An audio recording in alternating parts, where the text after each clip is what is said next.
कथा सुनाई थी कि परीक्षित जी को श्राप मिल चुका है। अब महाराज परीक्षित संतों के साथ मिल करके गंगा जी के किनारे पर आ जाते हैं। अब वहां पर अनेक विद्वान आते हैं, अनेक संत लोग आते हैं, लेकिन कोई परीक्षित जी की मुक्ति का कोई मार्ग नहीं बता पा रहा। कौन कौन से महान संत लोग आते हैं? ब्रह्मा जी के पुत्र वशिष्ठ जी के पुत्र शक्ति के पुत्र पाराशर, अरे जहां तक वेदों व्यास तक आ गए, लेकिन कोई महाराज परीक्षित जी की मुक्ति का मार्ग नहीं बता पा रहा। अचानक देव ऋषि नारद जी का आगमन हो जाता है। देव ऋषि नारद भगवान का नाम लेते हुए आ रहे हैं। श्रीमन नारायण नारायण नारायण, श्रीमन नारायण नारायण नारायण, श्रीमन नारायण नारायण नारायण, श्रीमन नारायण नारायण नारायण, श्रीमन नारायण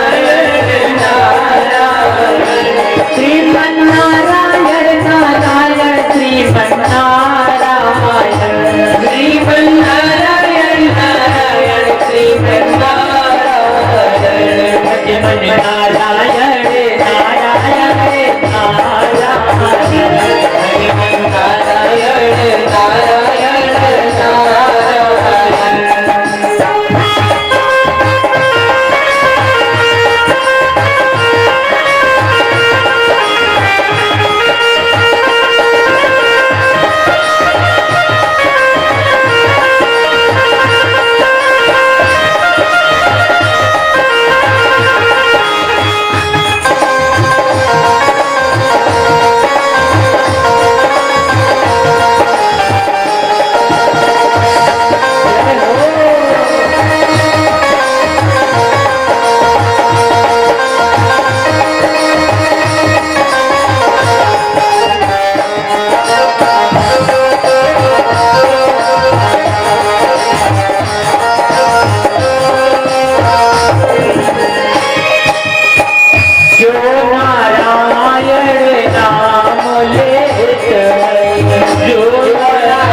परीक्षित जी को मोक्ष इन 7 दिनों में मिले तो मिले कैसे? अनेक संत कहने लगे 7 दिनों में मेरे ख्याल से कुछ भी नहीं हो सकता, क्योंकि अभी तो कोई उपाय पता ही नहीं है, उपाय अपनाएंगे कैसे? अचानक नारद कहने लगे, वेदव्यास जी, आपको तो भागवत मालूम है, आपने ही तो भागवत की रचना की है, तो क्यों ना हो आप इनको भागवत सुना दो, जिससे इनको मुक्ति मिल जाए।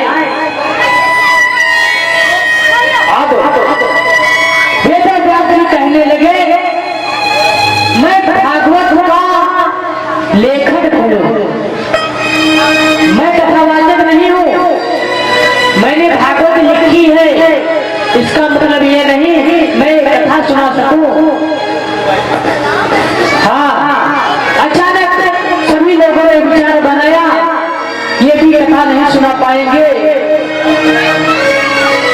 लेकिन वेदव्यास जी बोल उठे कि भागवत का कथावाचक जो है आजकल तो बहुत सारे हैं, लेकिन तब के समय में कम हुआ करते थे।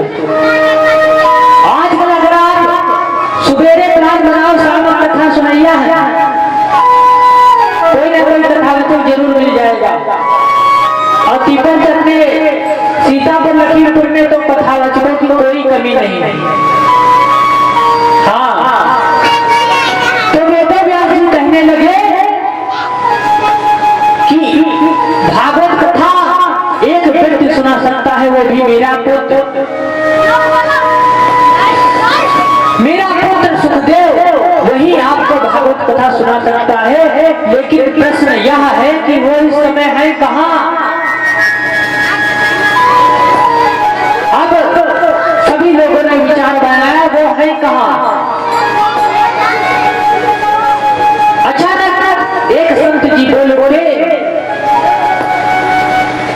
कि वो होंगे कहीं भी, लेकिन वो ऐसे नहीं आएंगे, क्योंकि वो ज्ञानी कहीं योग समाधि में रमे होंगे, वो ऐसे नहीं आएंगे। अब नारद जी ने मन में विचार किया, अगर आएंगे नहीं तो परीक्षित का कल्याण कैसे होगा? अब नारद जी कहने लगे, वेदव्यास जी आप कृपया जाओ, आपका पुत्र है, आपकी बात तो मान ही लेगा। वेदव्यास जी कहने लगे, अरे उसका जिस दिन से जन्म हुआ है उस दिन से वो चला गया वन की तरफ, आया ही नहीं। हाँ, तो मेरे कहने से वो नहीं आ सकता। अब नारद जी ने मन में विचार किया, बुलवाना तो है ही, किसी प्रकार से बुलवाएंगे तो जरूर। अब नारद जी बुलवाने के लिए सुखदेव जी के पास चल पड़ते हैं। अचानक देखा कि सुखदेव महाराज ध्यान में बैठे हुए हैं।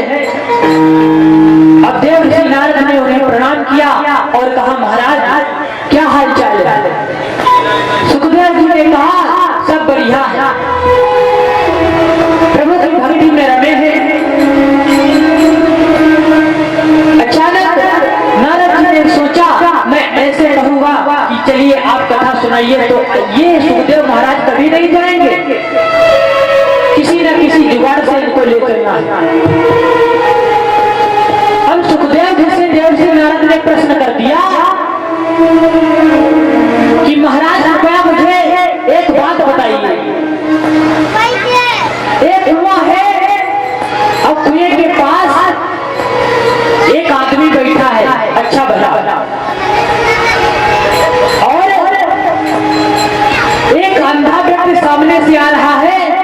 अब कृपया ये मुझे बताइए, वो अंधा व्यक्ति आ रहा है और आते आते उसे कुएं में ध्यान से गिर पड़ा और वो मर गया। और क्या महाराज, अब वो व्यक्ति मर गया और जो पड़ोस में अच्छा भला मनुष्य बैठा था उसको पाप लगेगा कि नहीं लगेगा? अब महाराज सुखदेव जी ने विचार किया, कहा, अरे वो तो सबसे बड़ा पापी होगा, वो बहुत बड़ा पापी है। अरे उसके जब तो आंख थी, अरे अंधे की आंख नहीं थी क्या? उसकी भी आंख नहीं थी, वो देखता है। तो देवर्षि नारद कहने लगे, तो आप भी पापी हैं। अब सुखदेव महाराज कहने लगे, हम कैसे पापी हैं?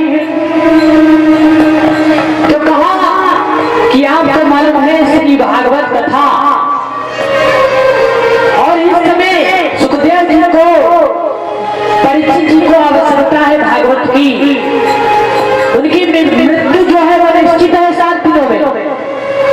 अब आप उन्हें कथा नहीं सुनाएंगे तो वो मर जाएंगे और मुक्ति भी नहीं पाएंगे। तो आप भी पापी हो महाराज, या तो चलिए परीक्षित को भागवत कथा सुनाइए। सुखदेव जी ने विचार किया, अच्छा तो इसलिए ये भी कहानियां सुना रहे हो देवर्षि। सुखदेव जी चल पड़ते हैं। अचानक आकाशवाणी हुई, अरे आकाशवाणी से भी यही आवाज आ रही है, चलो परीक्षित के पास, चलो परीक्षित के पास। अब परीक्षित के पास जैसे सुखदेव भगवान आते हैं,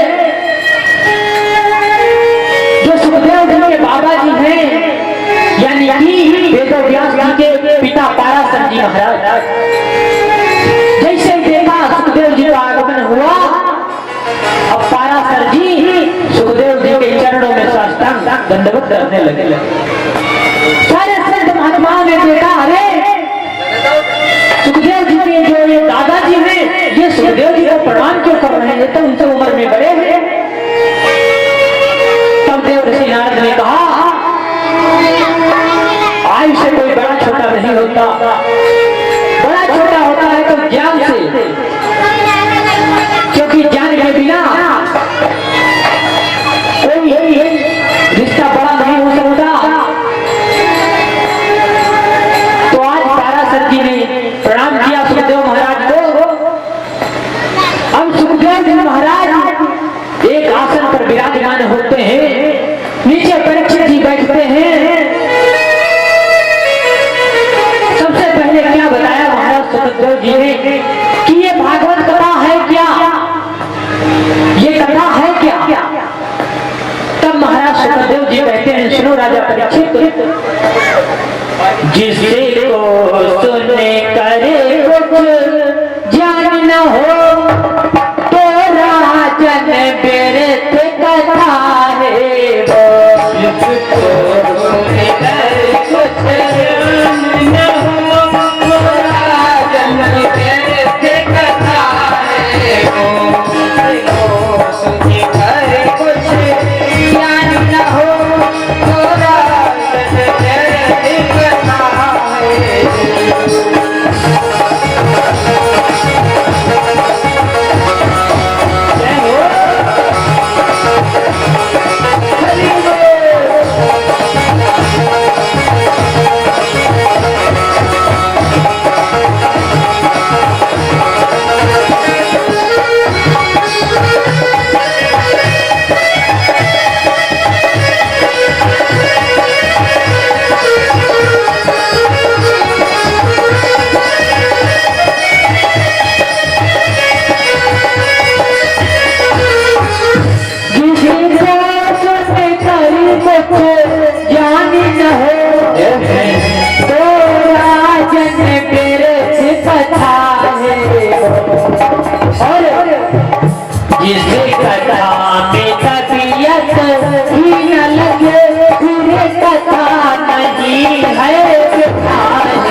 सीखने को मिले। अन्यथा यहाँ कथा में बैठने से भी कथा व्यथा लगने लगती है।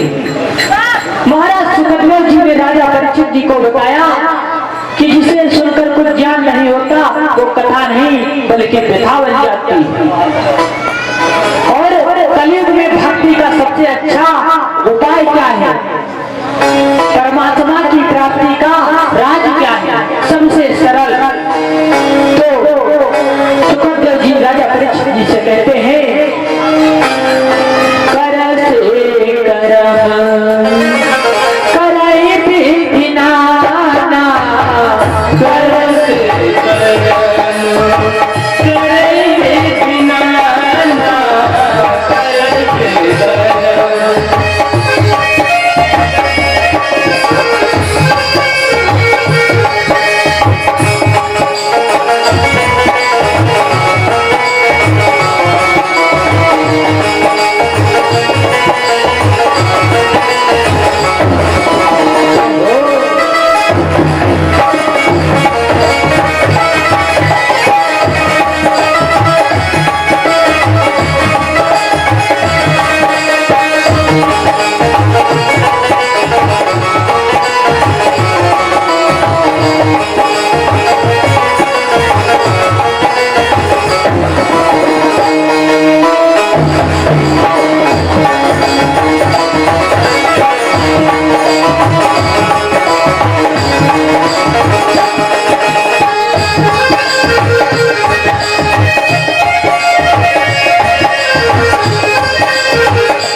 यहाँ पर सुखदेव महाराज राजा परीक्षित से कहते हैं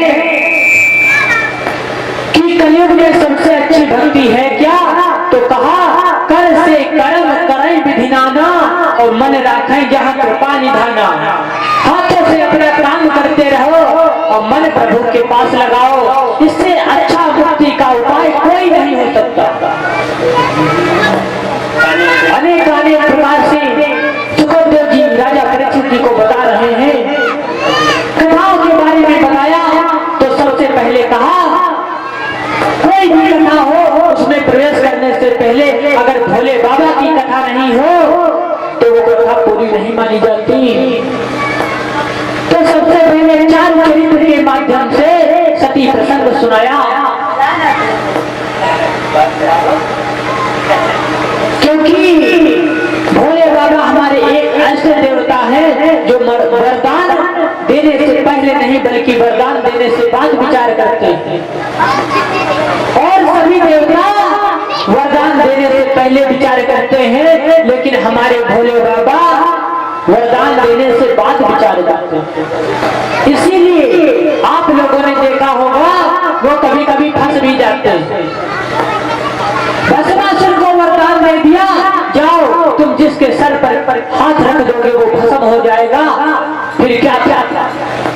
भस्मासुर स्वयं भोले बाबा के ऊपर हाथ रखने के लिए दौड़ पड़ा। ऐसे ही एक और असुर हुआ है जिसका नाम है बाणासुर, जो कि सुरोणपुर का राजा था। इसने भी प्रभु से मांगा कि मेरे 1000 हाथ हो जाए और 10,000 हाथियों की ताकत आ जाए, लेकिन फिर क्या था, ये स्वयं भोले बाबा से ही लड़ने के लिए आ गया। तो हमारे भोले बाबा वरदान देने से पहले तनिक भी नहीं विचार करते, वरदान देने से बाद विचार करते हैं।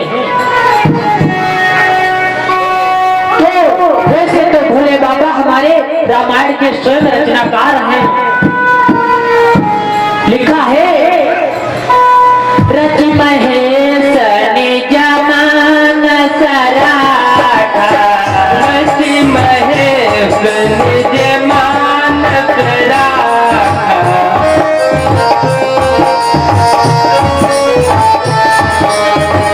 रच महेश निज मानस राखा, रच महेश निज मानस राखा, आई को समय शिवास भाखा,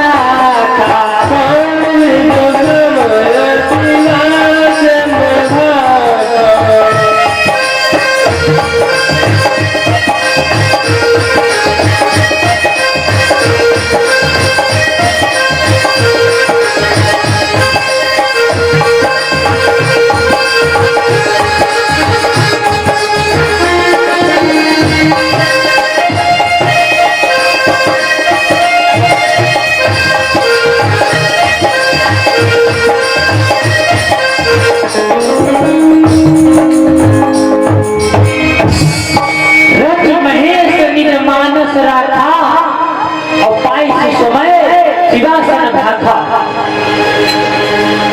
लेकिन भोले बाबा भी राम कथा सुनने धरती लोक पर आते हैं। हाँ, तो ये कथा है सती भ्रम की कथा, हमारे भैया सुना रहे थे। एक बार भोले बाबा को दुख हुआ। किस बात का दुख? माता सती ने क्या किया, अपने शरीर पर उपटन लगाया और उपटन से बालक बनाया और उस पर जल के छींटे मारती है मैया, जिससे एक बालक रोने लगा। और जैसे ही उस बालक का जन्म हुआ, अब भोले बाबा दुखी हुए, मन में सोच रहे हैं, अरे सती, तुमने मेरा कोई उपयोग ही नहीं समझा, तुम्हें ये नहीं करना था। तो इस बात को लेकर भोले बाबा दुखी हुए। और जैसा हमने पहले दिन ही बताया था कि श्रीमद् भागवत कथा सुनने से मुक्ति मिलती है और श्री राम कथा सुनने से दुख दूर हो जाता है। कैसे? प्रमाण है, बात उस समय की है जब सीता मैया अशोक के पेड़ के नीचे लंका में बैठी हुई है। अब क्या है, हनुमान जी सीता जी की खोज करते करते लंका में पहुंच जाते हैं। वहां पर हनुमान जी पेड़ के ऊपर बैठकर देख रहे हैं कि उनकी मैया सीता रो रहे हैं, विलाप कर रहे हैं, उनको बहुत दुख है। अब क्या है, हनुमान जी ने कहा, अरे कौन है जो मेरी मैया को परेशान कर रहा है? कौन है, सामने आ जाए। तो दुख आया और कहने लगा, हाँ मैं परेशान कर रहा हूँ, क्या कर लो? अब हनुमान जी ने सोचा, अरे जिन राम जी के चक्कर में हम बचपन से लेकर जवानी तक सारा समर्पण किए हुए हैं, अरे उनसे तो दुख भी नहीं डरता। अब क्या होगा? कहने लगे, तू ऐसे नहीं जाएगा। तब तक हनुमान जी तो ज्ञान के सागर हैं, जय हनुमान ज्ञान गुण सागर, जय कपीस लोक उजागर। हनुमान जी ने दिमाग दौड़ाया और राम जी का नाम नहीं लिया और राम जी की कथा सुनाने लगे। रामचंद्र गुण बरा नहीं लागा,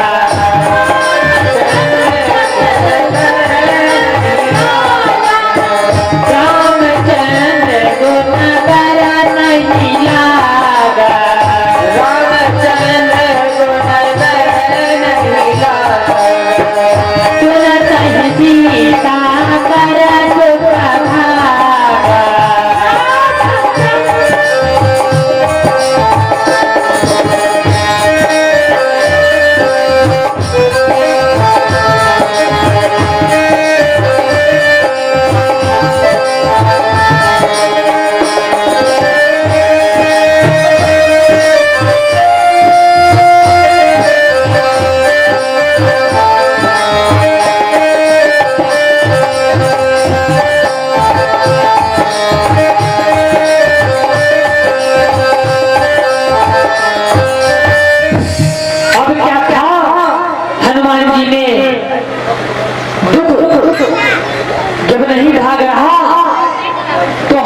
जी ने राम जी की कथा सुनानी प्रारंभ कर दी।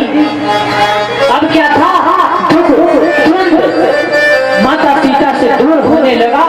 अब हनुमान जी कह रहे हैं, अरे अब क्या हुआ, अब क्यों भाग रहे हो? तो दुख कहने लगा, मैं राम जी से नहीं डरता, लेकिन राम जी की कथा से बहुत डरता हूं। तो जब भी आप लोगों को दुख आए तो राम कथा सुन लेना, आपका दुख निश्चित रूप से दूर हो जाएगा, क्योंकि राम कथा में वह शक्ति है। आजकल क्या है, किसी को दुख आ जाता है, राम कथा नहीं सुनते, क्या करते हैं, कहते वैसे नहीं महाराज, लेकिन थोड़ा जब टेंशन बन जाती है तो 2 घूंट में डाल लेता हूँ, जिससे मेरी टेंशन दूर हो जाती। हम तो कहते हैं, अरे 2 घूंट डालने से टेंशन कम कहाँ होती, उससे तो